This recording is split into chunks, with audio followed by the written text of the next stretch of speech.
And another thing that we don't want to get away from is our next guest. This man needs no introductions, as Craig said at the top of the show. He's lived his majority of his adult life in Japan, but he does hail from the United States, and he's a football development coach and an internationally renowned one at that. It is an absolute pleasure to introduce to you Tom Byer, all the way from Japan. Tom, absolute pleasure having you on the show. Welcome to the Football Out West show. Well, hello, gentlemen. It's good to be here from my home in Tokyo.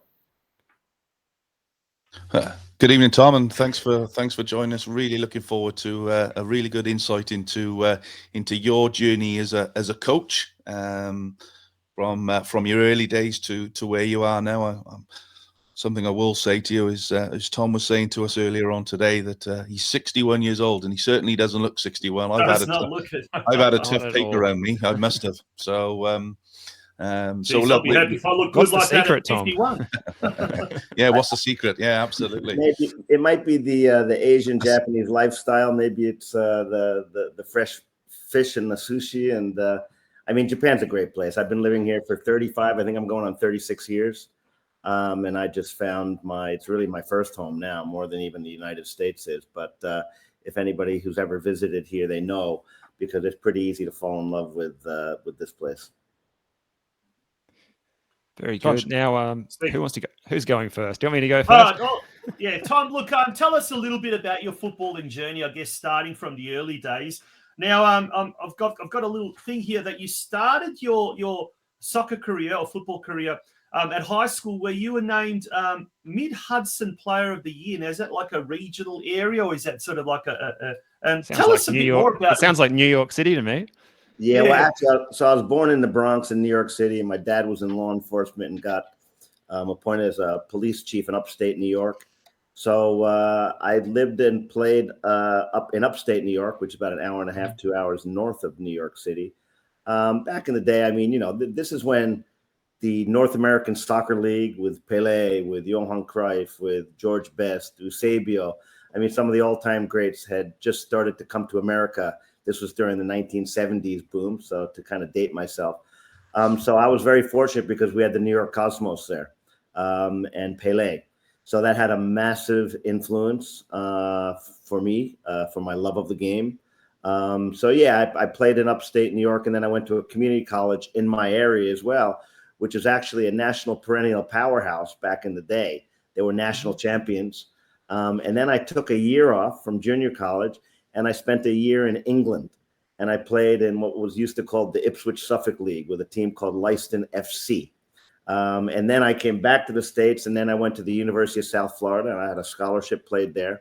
And then the short version is, I wound up here in Japan years ago, and I was the first foreigner to play for Hitachi Football Club, which is one of the founding members of the J League in 1993, Kashiwa Reysol.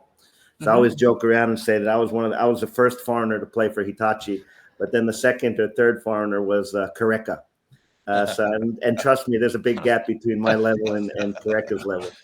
And then it was really, I fell in love with Japan and wound up staying here, and then quickly got into development. And you got into coaching at a young age as well, Tom, after you finished playing? I did. That's a very good question. I grew up in upstate New York, and of course, we had a lot of foreign immigrants, Europeans, South Americans, that had a huge impact on me and influence, especially because of the New York City area.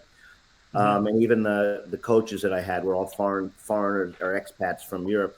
So I really did take a love of coaching when I was in high school. I worked at some football or soccer camps in the summertime, and I was around a lot of English guys, a lot of Hungarians, Greeks, Italians, and I loved the fraternity more than even the coaching part. I mean, it was just such a fun, incredible atmosphere and environment to be in, and really my first experience to be, working and sleeping and playing around with people from different parts of the world. So it was really intriguing for me, and I think that's what allured me to it as well. But then, of course, I just got into, I really loved the whole concept of coaching and teaching, especially young players. And let's jump straight into that and the football starts at home philosophy that you've devised. Obviously, tell us a little bit more about that, and then we can sort of ask some questions related to that. But just give our listeners a bit of an insight into what that football at home is all about. Sure. Probably before delving into that, just to let everybody know that I've really been most of my career as a technical coach, a disciple of the Will Curvid methodology. So my approach is very, very technical. So it wasn't until 2006, this is the genesis of Football Starts at Home. I was doing an event here in Japan. And after the event, we were giving away these little tiny balls, like replica balls of the World Cup. And I was signing them and I was giving them away to kids. And literally the proverbial ball or apple fell right in my lap, because while I was holding the ball and signing the balls, the light bulb went off in my head because my first son had just started walking. So I thought, small ball, my boy's small foot, small body. So I literally turned to the guys that were the sponsor of the balls, and I said, hey, send me a few of these balls to my home. So much of my behest, a huge box of balls arrived at my house, about 15, 20 balls. So I took these little balls and I put them in every room of my house. And because of my technical background, I discouraged kicking. And I encouraged more of this ball mastery, playing with the ball. And then things just started to take off. It was like autopilot. I started to see, and if my boy's at 1 year old, I started to see how much interest he had in the ball. I started to see things that he could do after I would model them with him. And the iPhones had just started to come out. So I documented the development of my first boy. But then I became incredibly obsessed about development. And I asked myself this one question: why out of 211 member association members in FIFA, only 8 on the men's side have won a World Cup tournament? Uruguay, Argentina, Brazil, Germany, Spain, Italy, France, and England. So I started studying those countries, trying to see what this common denominator was. And I thought, well, do they have better coaches? Are they better educated? Do they have better curriculums, better elite player pathways, better facilities? And I really came to none of the above. I figured out that these countries, their culture of development was far more advanced than everybody else, because kids were coming in contact with the ball from a much, much earlier age in a very unstructured, unorganized environment. And the role that parents played, and in particular fathers. And I started to see this, and I started studying individual players. From decades ago, today that would be Messi, Ronaldo, Suarez, Iniesta, Neymar, Pogba, Cruz, Lewandowski, all these players. And I found 2 common denominators. They all started playing in around the home between the ages of 2 and 5, and the roles that the fathers had and played, and moms sometimes as well. But then that really started to connect with me. And then I started studying national curriculums, and I started studying lots. And I really put the developmental process under a microscope.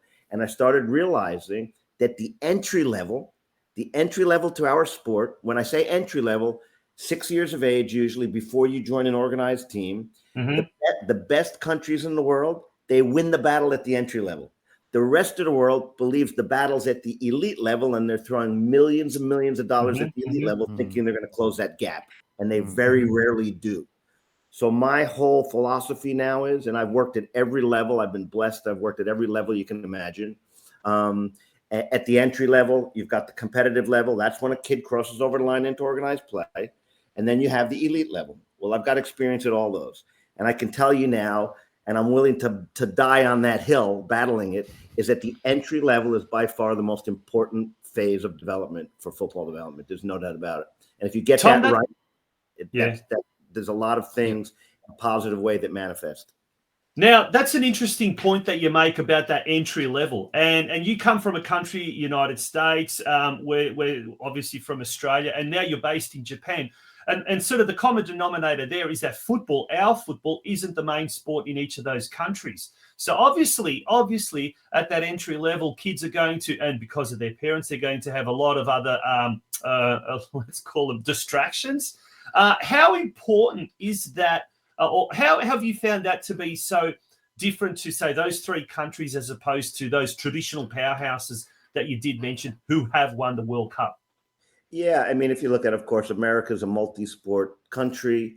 Soccer is picking up. I mean, when I was back in the dark ages when the NASL, North American Soccer League, was going on, I mean, the jump that's happened in the last several decades is mind blowing, because it really is extremely popular, both at a participation sport level and also at the commercial side as well. But I think it's given me insight. There's no doubt about it. Being from America, seeing multi-sport, being here in Japan. But here in Japan, we have two major sports. It's basically baseball and soccer, or football here.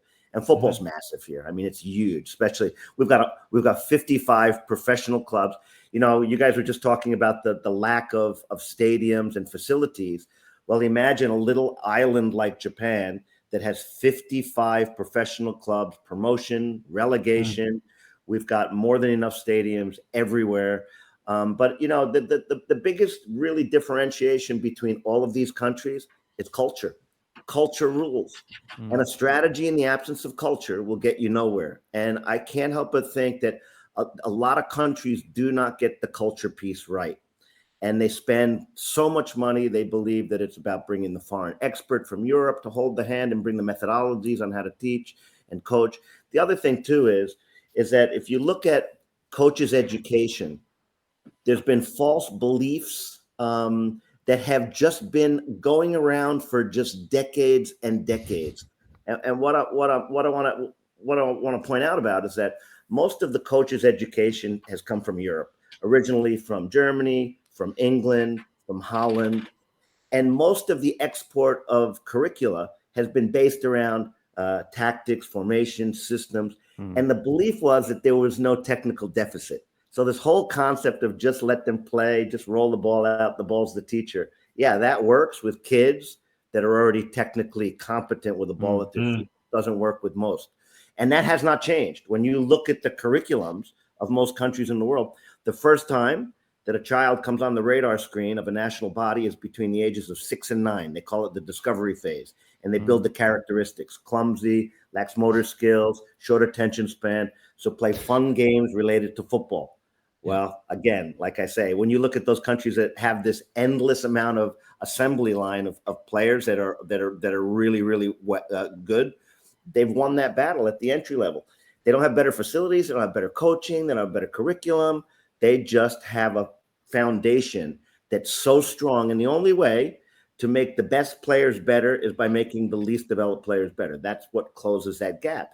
And I can't help but think, because I've worked for so many years in Australia, when I arrive in Australia and I get picked up, people know where to drive me to find the good kids. Everybody knows where those places are. Yeah. But the reality is, you come to Japan, we'll take you around driving, and you'll just see good kids everywhere, because the gap between the best and the least developed is very tiny, whereas in Australia and in America, although it's closing, is like the Pacific Ocean. And until you close that gap, you cannot expect to have a large elite player pool that you can select players for national teams for. Yeah, for sure.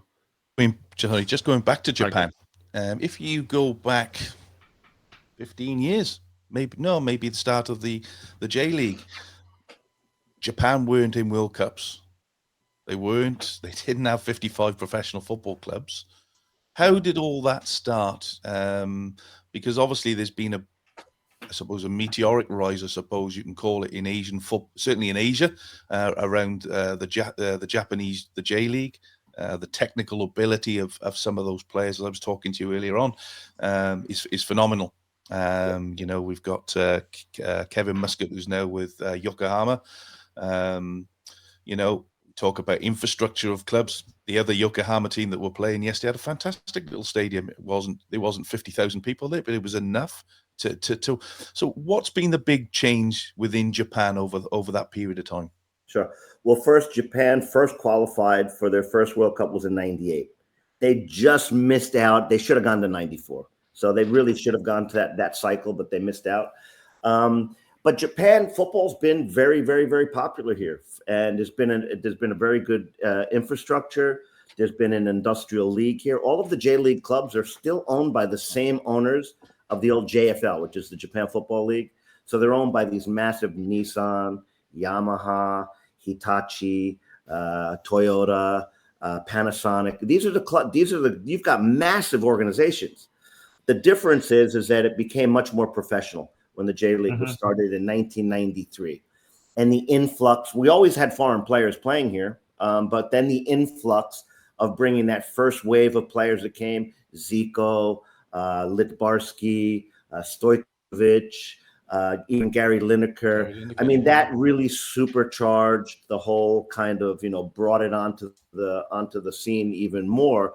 But Japan has been a very, very organized, especially at the federation level, very, very extremely organized. They put a lot of resources into development as well. And I think it's just a good time. I mean, 1993 was almost the perfect storm, because in 1993, the J League was born. The JFA threw their hat in the ring for wanting to be a 2002 World Cup sponsor.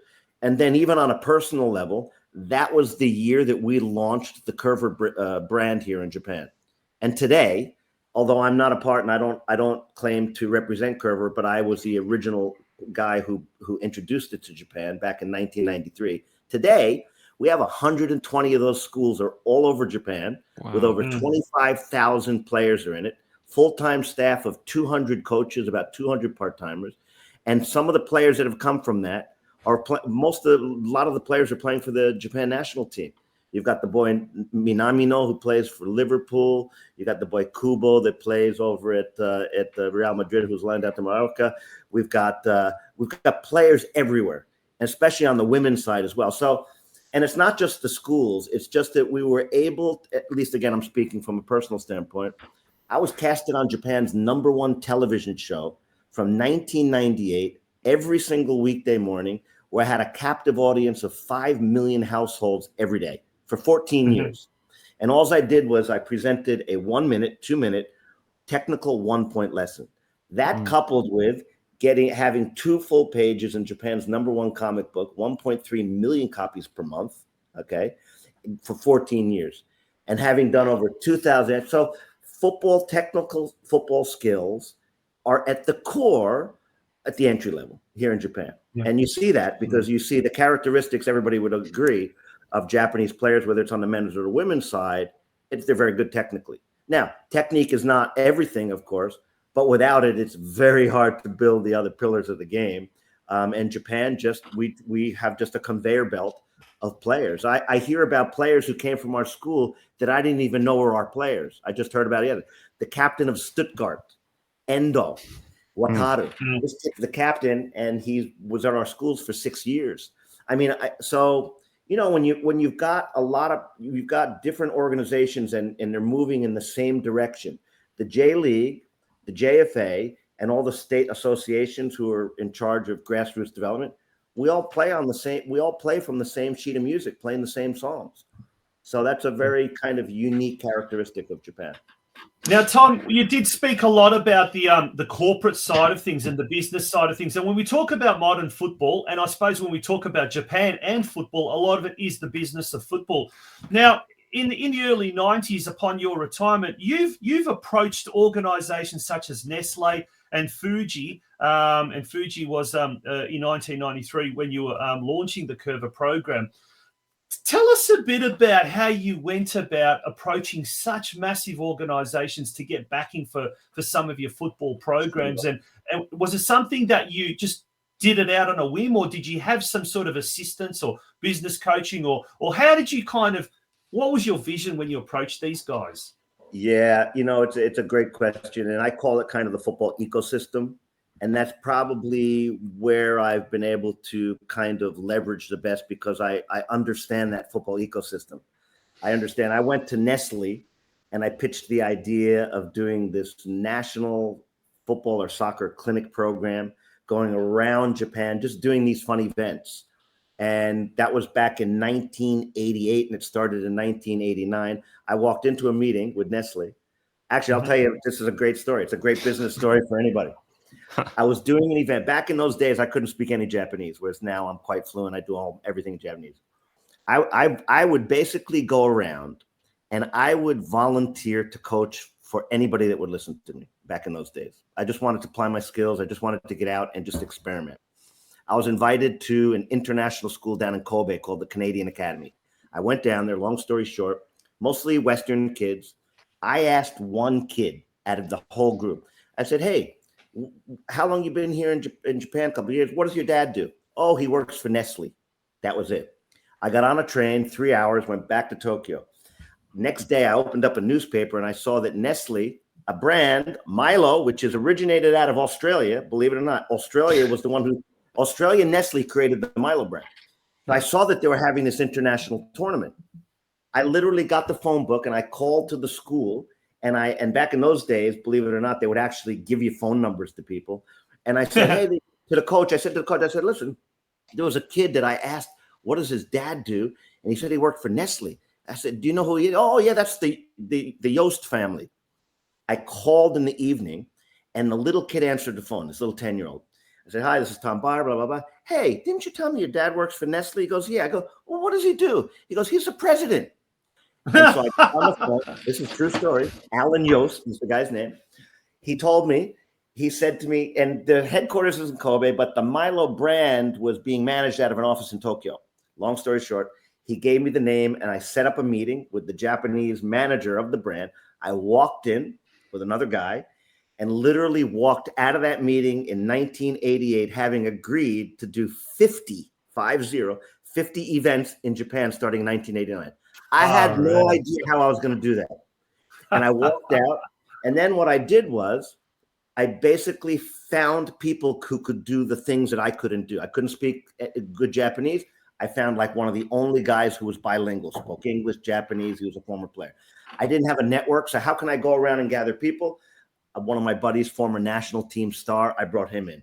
And then little did I know that that program would go for 10 years. And so I have a very strong background in events, in doing events. I've done over 2,000 events for 500,000 kids in Japan here, right?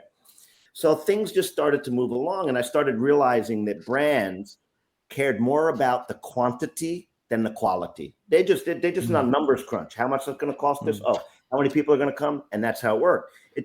Back then I had absolutely no philosophy, nothing. Not like I do now, where I'm a technical coach and I've got the whole backing of, the Curver brand and the work that I did. And then it went along there. And I pride myself because I've never, ever knocked on the door of a brand or a sponsor where I didn't wind up doing something with them. And I've worked with Volkswagen Group, their football ambassador for all of China, Adidas, AIA Insurance, Nestle, Coca-Cola, McDonald's. So you understand how to convince. Where'd you park your Lamborghini? Yeah. I've got a nice bicycle downstairs, though. But yeah, I mean, I'd be a liar to say that I haven't done well, right? And I've been very fortunate. But let me tell you this: it's a great point that you even say, though. I had an interview recently, and someone asked me on the interview, said, like, what's one of your core values, like, for your business now? I said, and I thought about it, and it's true. I said, everything I've ever done in my football career that I got paid to do, I would have done for free. And that's exactly how I've gone into everything, or every venture, every partnership that I've ever gone into. When they asked me to do the TV show, if they told me they were going to pay me nothing, I would have done it. If they had asked, if Nestle had told me that they'll just pay for my travel expenses so I could get in front of several hundred kids and do these events, I would have done that. So it's just, when you find something that you're passionate about, you find something that you love, the money part comes afterwards. It does. I mean, we'll obviously have to survive and feed ourselves, but I find that, I was very fortunate to be able to find something that I fell in love with, and, it just keeps going. Brilliant. Very good. Mate, have we got time for one more question, or we cut one to more a commercial question, break? and we'll have a bit of a break. Yeah. One more question, and we'll go for a commercial break. But this is absolutely fantastic, riveting discussion. Steve, you had that question, didn't you? I'd like a loan of the powers of persuasion that you must have, Tom, as well, with those meetings that you've conducted over the time. But we just wanted to talk about the football development pathways in Australia for those very young players at the start of their learning experience. We've got the skill acquisition program. We've had it in place for a fair few years now. Are you familiar with what we have in place here with our skill acquisition program? And do you think it's a best fit situation for our young players here? I'm very, very familiar with everything that's happening in Australia. And I've got, and I say that with sincerity. I have a lot of respect and love for Australian football, because I have many, many close friends that work at the FA, work at the state associations, and they do a fantastic job. I don't think there's anything wrong with those schemes. What I think is the missing puzzle is that entry level of basically educating parents to be able to engage with the kids. I was lucky when I wrote the book called Football Starts at Home, the shameless plug for my book. I was very lucky because when I just finished writing it, I was approached by a fellow by the name of Dr. John Rady. He's the foremost neuropsychiatrist from Harvard Medical School. And he had heard about my work in China. And again, long story short, he asked to read the manuscript of my book. He's written a dozen books, bestsellers. He sells millions of books. Wow. He took an interest and he wound up writing the forward and the afterword for our book. Yeah. And what I learned from him was more than I've learned probably in my 30 years of all of the coaching courses and programs and licenses that I've done. And that was that role and link to parents and kids. And the whole genesis of this Football Starts at Home. The reason the home is so important is because when you're playing with a little 2, 3, 4, 5-year-old in around your home, the home serves as a protective, safe environment away from ridicule. But here's the gift to the parents and the coaches. It's the parents' understanding of their child's need for parental attention, for parental approval, and parental praise. And what that does is it creates a chemical electrical process in the kid, which is emotions. And when you can create an emotionally charged environment, that's where deep learning and long-term memory takes place. So literally, I inadvertently set my home up to be this powerful developmental tool, but I hadn't understood the science behind it until Dr. Rady came on the scene and I started to understand more and more about it, and it fascinated me. And this is what we try to now instill in parents, what their role is and show them how they can participate in their kids' development to get them off to a flying head start before they cross over the line into organized play. No, I have got one question, but we are going to wait until after because it does link to parents, and we'll talk about that one after the break. Yeah, we're going to have a little bit of a break, and thanks for that, Tom. Now, this break is in fact Tom appearing on the program, an American program, the HBO program, and it doesn't go for too long, this interview, but it is an absolute brilliant one. Goes on for about a minute and a half. Really important to take into account. Apprehensive in the beginning, but when my boy would stand up or address the ball, I would discourage him from kicking it, but I encouraged him to just pull the ball back using the right foot, the left foot. And it wasn't really till a couple of years later when I had my second boy that I started to figure it out again, connecting those dots. You have these two boys who in essence become your guinea pigs. Yes. And I started realizing now that at a very young age, when the football or soccer world has been telling us that skill acquisition happens from like 9, 10 and above, and I'm seeing that my 2-year-old, my 3-year-old can do things with a ball that nobody could imagine. Good. The idea, Byer says, is that soccer starts at home. And it starts when kids are barely out of diapers. We see the fruits of his test case while his son Kaito, now 11, practices with his friends after school. He's definitely way above average for his age of his ball mastery. He's very confident on the ball. He takes players on. Byer believes if parents do what he did, put a few little soccer balls in the house when their child is just learning to walk, it could be a game changer in player development. You've got Messi, Ronaldo, Suarez, Neymar, but even in the United States, Landon Donovan, Clint Dempsey, Christian Pulisic, when you read their stories, you'll see that basically soccer did start at home with those kids from a very, very young age. So you're looking at the trajectory of some of the greatest players in the world and saying, what do they all have in common? Yes, and for me, it's as clear as the nose on the end of my face that it's the parents that are the most important part for development.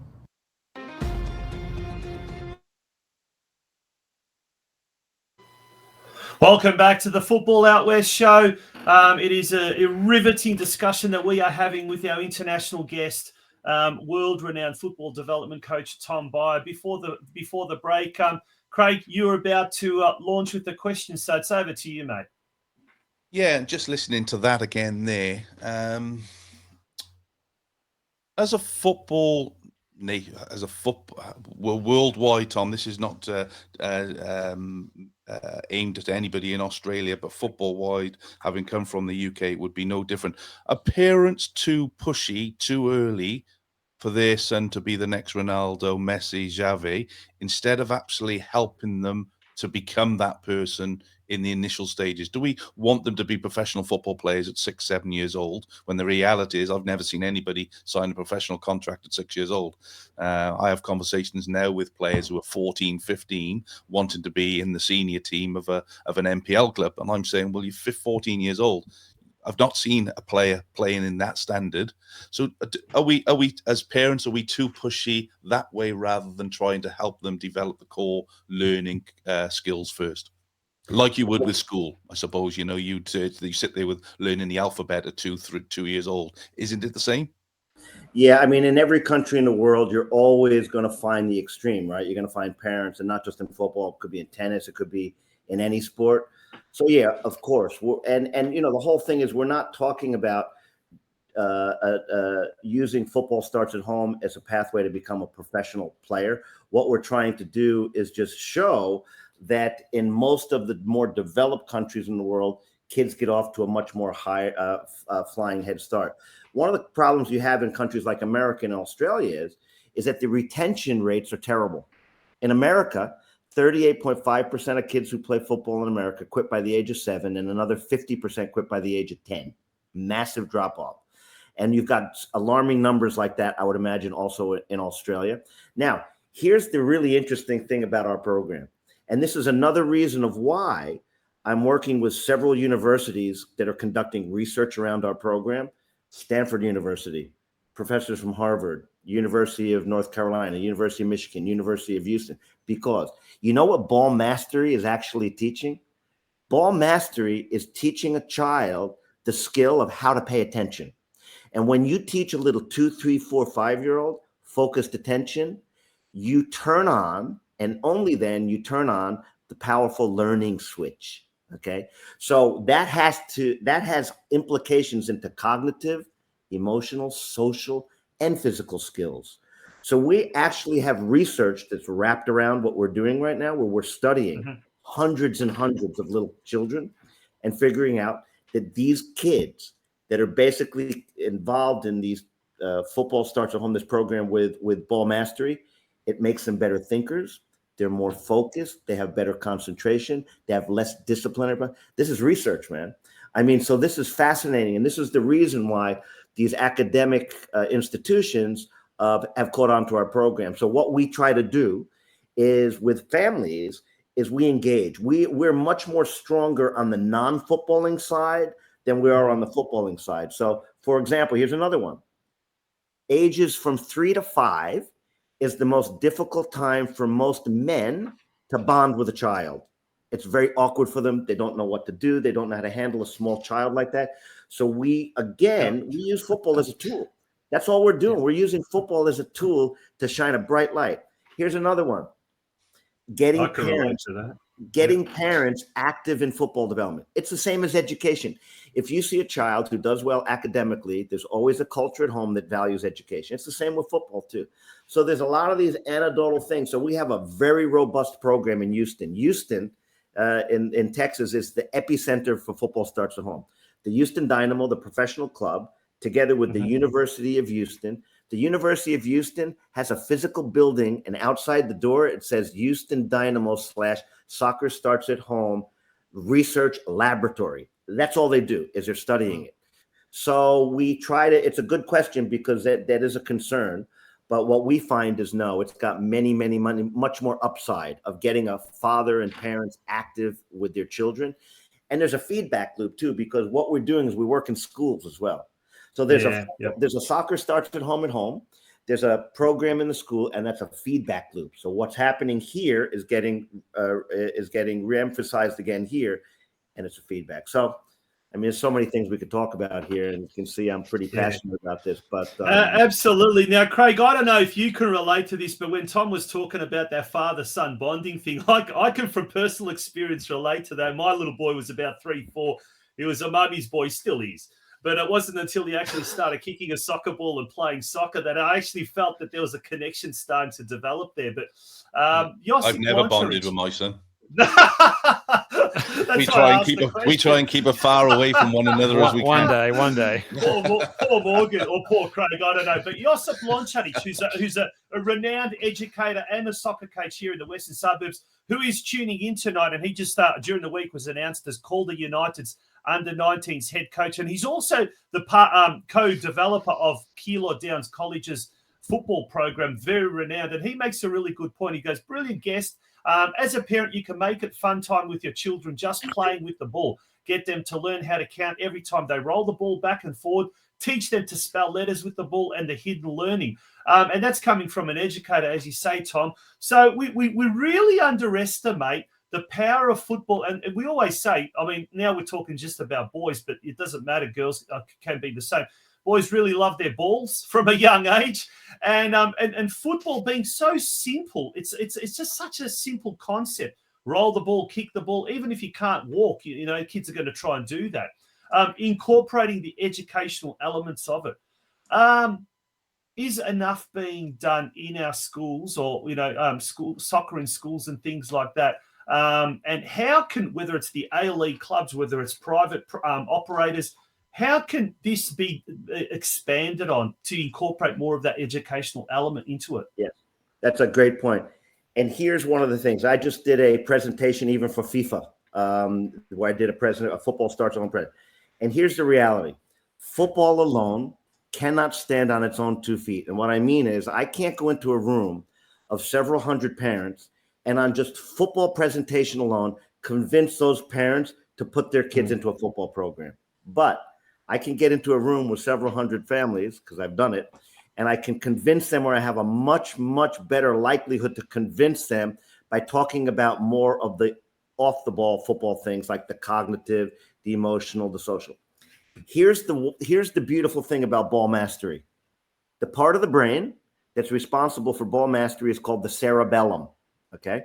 The cerebellum was mostly thought to be responsible for motor skill functioning, balance, and rhythm. The new neuroscience, okay, and don't take it from me, take it from Harvard Medical School, Dr. Rady, who's written a dozen books. The new neuroscience shows that the cerebellum is responsible for much more. What is it responsible for? Thinking, remembering, which is memory, controlling emotions, single-digit mathematics, reading, okay? So the ball mastery is literally helping the brain to work in a more cohesive manner. The feet are the furthest distance from the brain. We very rarely have any opportunities to build the neural pathways between the feet and the brain. So ball mastery literally helps to develop those other cognitive skills that I'm talking about. And that's the reason why in Houston, we have 17 school districts that have signed on to want to work with us in our program. It's the same thing what we're doing in other areas as well. So what I say is that we have to do a much, much better job of promoting football, not just on the football merits as well, but to show families how we can literally make their kids smarter. Because we have data now and research that actually shows this. So these are some things that are more innovative. We have to be more creative. We find that during the COVID-19 lockdowns in America, kids sitting at home doing remote learning, when they get up, they move around, they do a little ball mastery, it wakes up the body, and it also stimulates the brain. They sit down, they're better focused, they're more aligned. So this is a wonderful tool that we have now in football to be able to go and grow our game. We can increase the number of players, better level of technical ability at the entry level, better retention rates, and at the end, a bigger, larger elite player pool. There's no downside. It's a win-win all the way around. Very good. I think tomorrow I might have to go out and do a few Cruyff turns in between working from home to keep my mind active so I don't fall asleep on the job, given we're in lockdowns and things here as well in Australia. But just on the junior system in Japan, we were speaking off program earlier saying that it goes for something like 50 weeks of the year. Just a couple of questions around that. A lot of the thinking in Australia is that kids who play multiple sports early on often end up being the ones that make it to form out like our golden generation. A lot of those players supposedly played multiple sports growing up. Also, the cost for players to play 50 weeks a year in Japan, how does that compare to something we would see in Australia? Yeah, well, everything here is community based. So we've got the 3 level. You've got the under 12s. So we'll talk about under 12, 6 to 12. That's when you join. It's all community based. My 2 boys play right down. I'm literally pointing because my son's junior high school is right out the window right here. So he walks out the door and he's at the training field. The elementary school is 1 block around the corner there. The cost barrier for getting in is about probably $100 per year. And you get a uniform and you get 3 to 4 training sessions per week. There's no fees to pay for the grounds because all the grounds are used by the schools. All of the organizations are usually nonprofit organizations. So there's really no cost barrier to get in. If whoever wants to play can get in and play. And that's because it's in the culture. And Japanese families accept that there's a culture in place that if your son or daughter joins, that they're going to be required to train 3 to 4 times a week. And that goes year round. And, the girls play with the boys here. It's funny because during the break, I was looking at a question here and someone put a question in here. Yeah, but Japan hasn't won a World Cup. Yes. Well, I beg to differ. On the women's side, they're the only country in the world. They're the only country in the world that's won all 3 World Cup tournaments. No country in the world's ever done that. Yeah. And if you look at it, it's remarkable. You know why? We only have 50,000 girls registered here in the entire country. 50,000. And that's 660. But we've won them all 3 of them. So again, low cost barrier, lots of facilities because the schools are used as that's where they play the games. There's, they play on dirt fields up until probably high school. High school is a little bit more, they have more kind of artificial turf. But yeah, we've got in our national under 12 tournament, we have 8,000 teams that participate in that. It's huge. Then you go into junior high school, the high school tournament here. The final for the high school tournament in January, usually about 60,000 people come to watch the final. So, I mean, it's just it's a different world. Yeah. You've got, and are the kids playing any other sports as well at the same time, or they're just playing football? Yeah. Okay. So on the organized side here, you basically, if you play football or you play baseball, you play that year round, but it's a little misleading, right? I mean, if you're a first grader, second grader, third grader, you're probably playing twice a week and maybe on a weekend 1 game. My kids played organized. They played football, but they swim. They play basketball recreationally. They play ping pong. They ride bikes. And then in school too, they have a word called bukatsu, where basically they'd play multi-sports. My boys, my first boy, when he went to junior high school, he didn't play on the high school soccer team. He played on a club team. But because he didn't play on a club team in junior high, he's required to enter into what's called bukatsu, which means that a couple times a week, he would be required to play multi-sports. They play even lacrosse. They would play baseball. They'd play basketball, volleyball, all kinds of things. But he played on his club team. And my kids always, like most kids, they gravitate to what they love and what they're best at. And my kids just happen to be good at football. So that's their main game. That's their main sport. Question here. Right. So, question here from Paul. He says, "What age did juniors transition from full-size pitches to full-size pitches? Do they go still into that sort of 12, 13, 14 age and still on small pitches, or how does it work? Yeah. Okay. So under 12, it's supposed to be 8 versus 8. They play on a smaller pitch. You go into junior high school. I mean, some of these junior high schools, it really, to be honest with you, depends on how big the ground is at the school. Some are smaller, some are bigger. In high school, they'll play on a full-size field like, adults will play on. So it's pretty much like that. I mean, even in junior high, they'll play on a pretty large field, but they'll play 11 aside there. But yeah, under the age of 12, it's 8 versus 8. And then 11 versus 11 onwards to the I believe at least junior high. My specialty has always been under 12. Yeah. It's been a learning curve because I have a boy who is first year in high school and another boy who's first year in junior high. And trust me, those groups are very, very divided. They're run by kind of different organizations and just everything. And you tend to specialize in one of those. My whole career has been under 12, 6 to 12. So I'm learning different things by going and watch my kids at junior high and play at the high school levels as well. But do they have academies there, Tom, at those early ages? Every J League club has an academy. They all have professional. From what age does that start? That starts from the age of 10 and above. Okay. Yep. 10 and So above. everything underneath that then is this the football starts at home philosophy, is it? But the thing is though, is that, you know, I mean, the clubs here, I mean, especially in high school, the high schools still, they develop a lot of players that go into the J League. It's not 50%, but I'd say it's 25 to 30% of players that go into the J League still are coming from high schools. I mean, these high schools are brands. They're huge. They carry the big branded high schools carry at least 200 players on the team. And that's all they do. And I mean, unfortunately, sports and football trumps academia. I mean, those kids are there to play football. That's what they're there to do. So there's this endless supply of footballers here. The average is just so strong if you watch a high school or youth teams. I mean, technically, right? And that's why, you know, guys like Ange and Kevin that come over here play, they must love it here because they're never at a loss, at least for the quality at the technical part, right? And obviously, if you've got really strong technical players, those are the players that are much more coachable, right? You can play. Sure. You know, any system, tactical formation is going to be dependent upon the quality of the players that are available, right? So Japan's just got this endless amount of players that are available constantly. Mate, we could talk about this all night, and hopefully, mate, we can get you on in a future episode of the Football Out West show. It would be absolutely fantastic.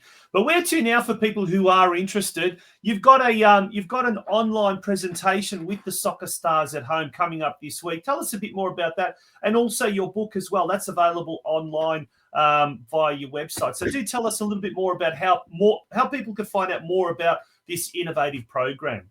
I've actually just bought the book while we're speaking. So well, there's a couple here to unpack. So first of all, the online that I'm doing, which is actually in our part of the world, it was really came from demand. I do lots of presentations, but mostly for professional clubs, for associations, FAs, groups like that. This is actually the first time that I'm going to do a football starts at home or soccer starts at home online presentation that I normally do, but it's the first time I've opened it up to the public, whoever wants to get on.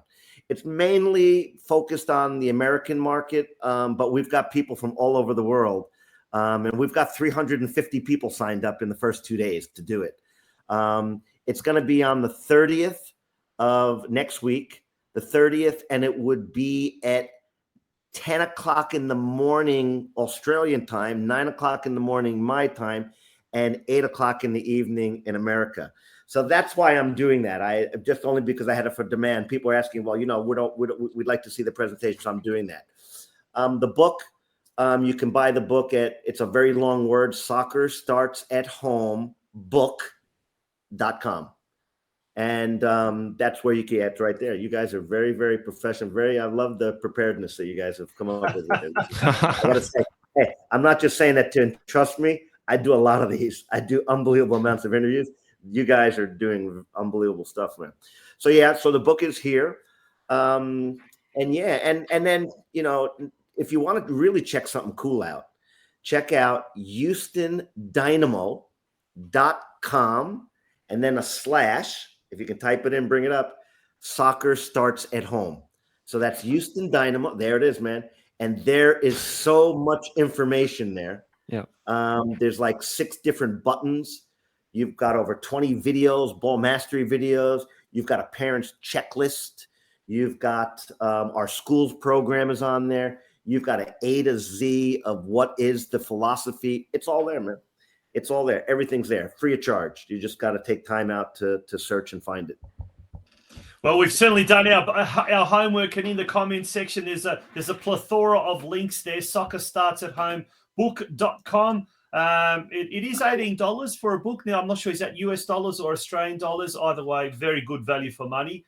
It is. It's in US dollars. The only downside, unfortunately, is that the books get shipped from the States. We've been trying to figure out for a while now how we could actually print it locally in Australia, because I think it would be pretty popular, and we haven't figured that out. So if there's someone in the audience or any of you guys can come up with some kind of scheme, let's have a talk.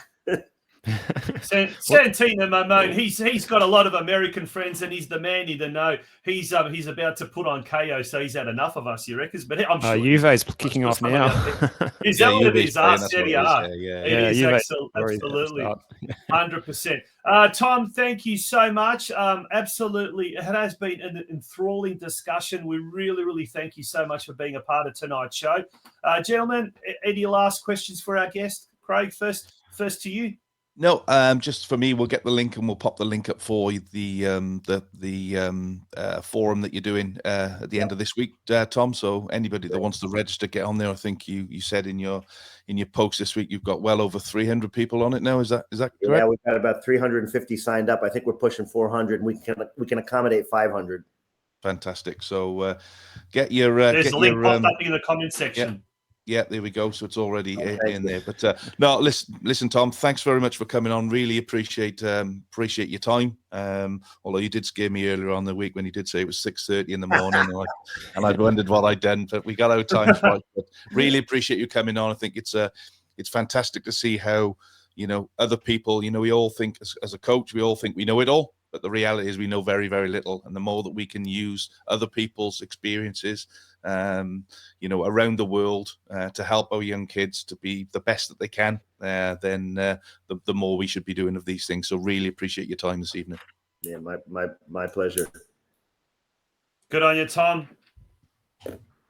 All right, thanks very much, Tom. Thanks, Tom. And hopefully we'll get you back on again. And very best of luck with next week.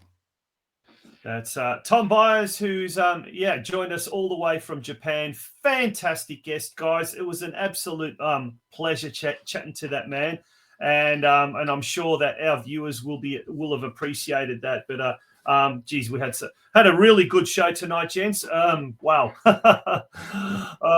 just like that, an hour and a half goes by. Yeah, absolutely. Yeah. It was, but in a very different.